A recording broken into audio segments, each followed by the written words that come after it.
आज अपन सेबी वर्गीय प्रबंध के महत्व और इसकी आवश्यकता का अध्ययन करेंगे। उत्पादन के प्रमुख 5 साधनों में मानव सबसे सजीव एवं गत्यात्मक साधन है। मानव या सेबी वर्गीय वो तत्व है इसमें जो उत्पादन के जो शेष साधन है, चाहे वो माल हो, चाहे मशीन हो, चाहे विधि हो, चाहे तकनीक हो, चाहे और अन्य कोई भी साधन हो, उसका सदुपयोग अथवा उसका दुरुपयोग करना इस मनुष्य के हाथ में होता है। अतः जो सेबी वर्गीय प्रबंध का जो महत्व है वो बहुत ही महत्वपूर्ण होता है। कोई भी किसी भी उपक्रम का अगर सेबी वर्गीय प्रबंध, उसका सेबी वर्गीय प्रशासन अगर कमजोर है तो उसका श्रेष्ठ उत्पाद भी मार्केट से बाहर हो सकता है। जबकि अगर उसका सेबी वर्गीय प्रबंध कुशल है, अच्छा है, तो उसका जो कम गुणवत्ता वाला उत्पाद है वो भी बाजार में चल सकता है। सेबी वर्गीय प्रबंध के महत्व को स्पष्ट करते हुए पीटर एफ ड्रकर ने लिखा है कि व्यवसाय एक मानवीय संगठन है जो व्यक्तियों द्वारा ही बनाया जाता है या उनके द्वारा ही समाप्त किया जाता है।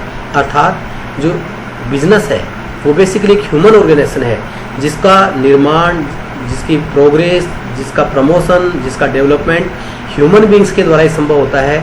और अगर ह्यूमन बींग्स उसमें प्रॉपर नहीं है तो हो सकता है कि जो व्यवसाय है, जो संगठन है, वो एक निश्चित समय में अल्पायु में ही समाप्त हो जाए। इसीलिए ये कहा जाता है कि किसी भी उपक्रम में अगर जो काम करने वाले जो व्यक्ति हैं, अगर उनका उपयुक्त ढंग से प्रबंध नहीं किया जाएगा तो उसका विकास संभव नहीं होगा और उपक्रम का अस्तित्व ही संकट में पड़ जाएगा। इसी प्रकार से इसके महत्व को ध्यान में रखते हुए ही इसीलिए हर उपक्रम में आज युग में अलग से सेबी वर्गीय प्रबंध के लिए सेबी वर्गीय विभागों की स्थापना की जाती है।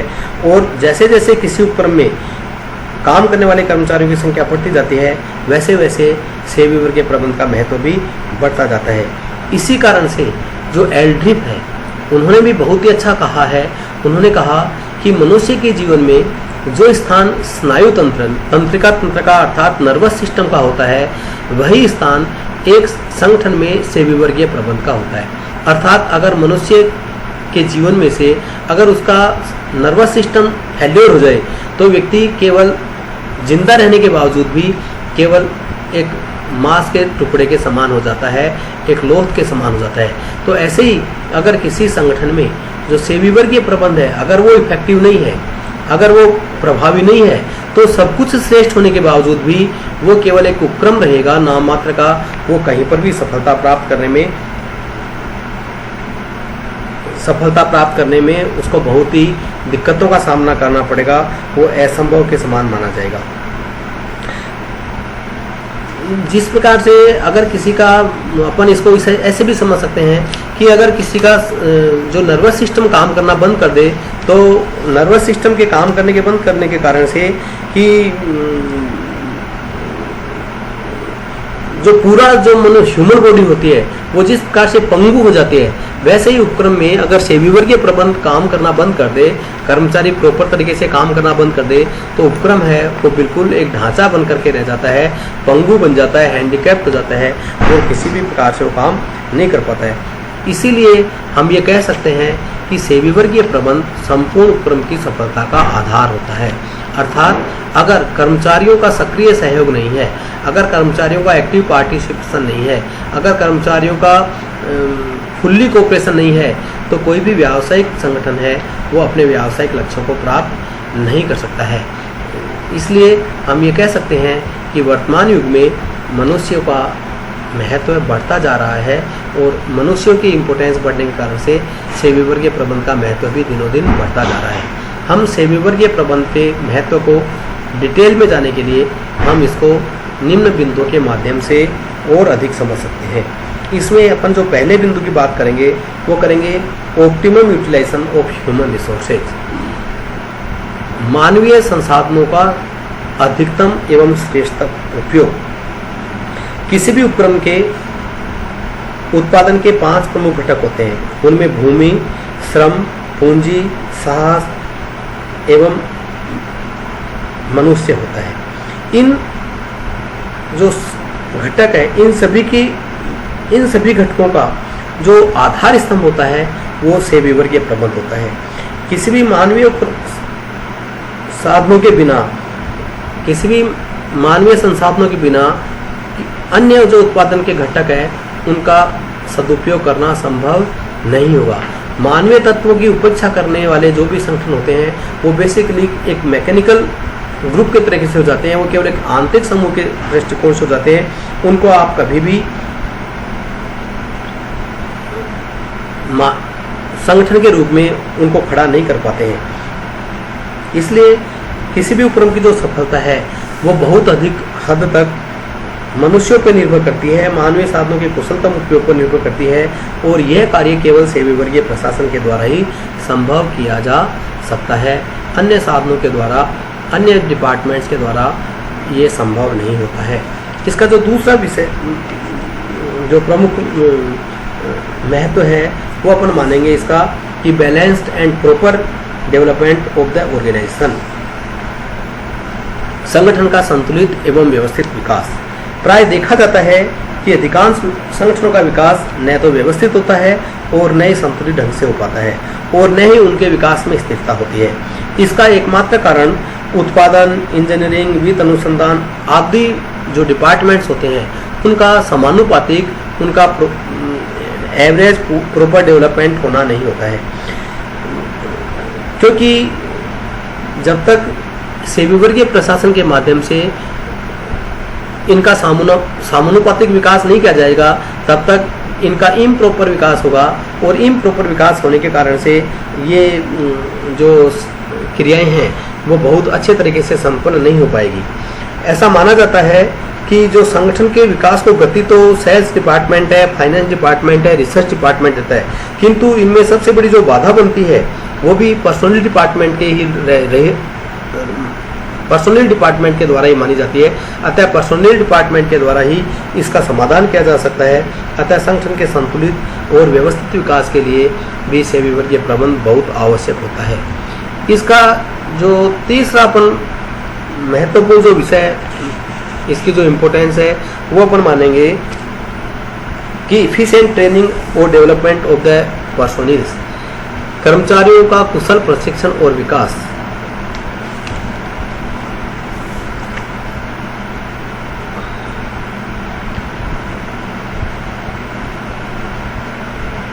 आज के युग में टेक्नोलॉजी, मेथड्स, साइंटिफिक विधियाँ ये बहुत जल्दी परिवर्तित हो रही है। साइंस और टेक्नोलॉजी इतनी जल्दी परिवर्तित हो रही है कि आज की तारीख में अगर आप कोई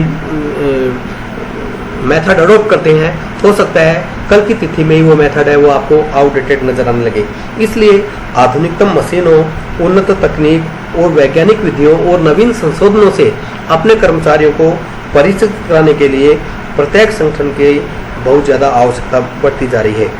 और अगर इनसे अगर उनको परिचित कराएंगे तो हमको न्यूनतम लागत पर श्रेष्ठ और अधिकतम उत्पादन प्राप्त होगा। किसी भी कर्मचारियों को प्रशिक्षण देने के लिए, उनका डेवलपमेंट करने के लिए आपको प्रशिक्षण की योजनाएं बनानी होती है। उसके लिए आपको ट्रेनिंग के मेथड्स अडॉप्ट करने पड़ते हैं। आपके ट्रेनिंग पर कुल कितना खर्चा होगा, संभावित व्यय क्या होगा, इसका अनुमान लगाना पड़ता है। और इन समस्त कार्यों के संपादन के लिए हमें सेवी वर्गीय प्रबंध विभाग के अंतर्गत एक पृथक से प्रशिक्षण विभाग की कई बार निर्माण और आवश्यकता करना पड़ता है। अमेरिका के एक प्रसिद्ध उद्योगपति ने कर्मचारियों की महत्ता को दृष्टि करते हुए साफ साफ कहा कि हम ऑटोमोबाइल्स, वायुयान अथवा जूतों के फीतों का उत्पादन नहीं करते हैं, अपितु हम मनुष्यों का निर्माण करते हैं, और जो मनुष्य होते हैं वो वस्तुओं का निर्माण करते हैं। अर्थात उन्होंने ये बताने का प्रयास किया कि उपक्रम में काम करने वाले कर्मचारी को अगर हमने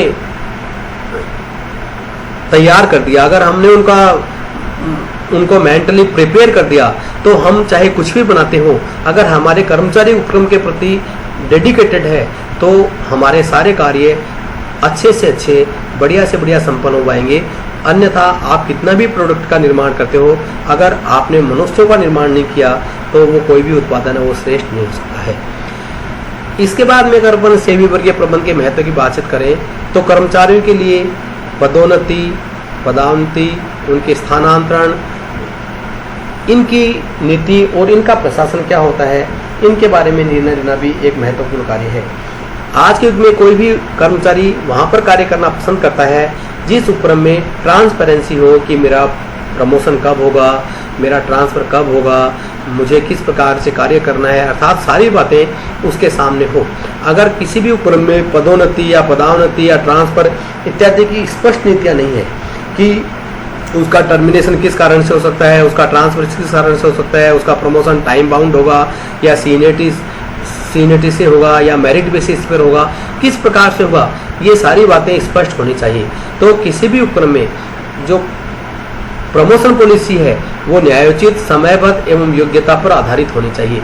किसी उपक्रम में केवल अगर टाइम बाउंड प्रमोशन पॉलिसी है तो वहाँ पर उपक्रम में काम करने कम योग्यता वाला व्यक्ति और अधिक योग्यता वाले व्यक्ति दोनों का एक समय पर प्रमोशन होना है, इसलिए वहाँ पर जो कार्य की गति है उसमें गिरावट आ जाती है। इसलिए जो प्रमोशन पॉलिसी है वो सीनियरिटी कम मेरिट बेसिस पे होनी चाहिए, अर्थात सीनियरिटी के साथ साथ ये भी ध्यान रखा जाना चाहिए कि जो व्यक्ति काम कर रहा है उसकी कार्य की योग्यता का भी वहाँ पर पूरा सम्मान होना चाहिए। इसी प्रकार से उपक्रम में ये भी व्यवस्था होनी चाहिए कि जो कर्मचारी अकुशल है, जो कर्मचारी कामचोर है, जो काम नहीं करना चाहता है, उनका आप प्रमोशन की बजाय डिमोशन करना चाहिए और इसी प्रकार से उनके टर्मिनेशन के भी सिस्टम होना चाहिए। क्योंकि एक जो अकेली मछली है वो तालाब को गंदा तो नहीं कर सकती है, किंतु अकेली मछली के कारण से भी पूरा जो माहौल है वो गड़बड़ हो सकता है। इसलिए कई बार क्या होता है कि जब अकुशल कर्मचारी होते हैं वो काम नहीं करते हैं तो जो श्रेष्ठ व्यक्ति होते हैं वो भी ये सोचते हैं कि हम भी काम क्यों करें। तो जो निगेटिव वातावरण है, जो कार्य न करने की जो भावना है वो अन्य कर्मचारियों में भी विकसित हो जाती है। अतः अकुशल कर्मचारियों की पदोन्नति और उनके टर्मिनेशन का सिस्टम भी कर्मचारियों उपक्रम में होना चाहिए। और ये सारे इसी प्रकार से कि आपका ट्रांसफ़र कब होगा, एक निश्चित समय में होना चाहिए, उसकी एक निश्चित प्रोसेस होनी चाहिए।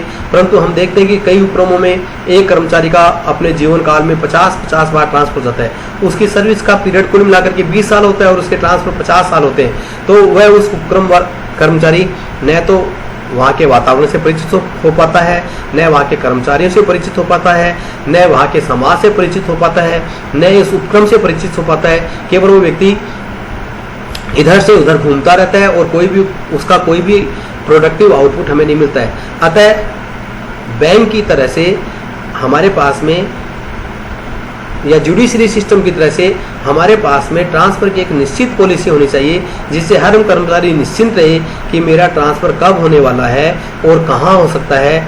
इस प्रकार की सारी व्यवस्था सेवी वर्गीय प्रबंध के द्वारा की जाती है और सेवी वर्गीय प्रशासन इसलिए हमारे लिए बहुत ही इम्पोर्टेंट और महत्वपूर्ण बन जाता है।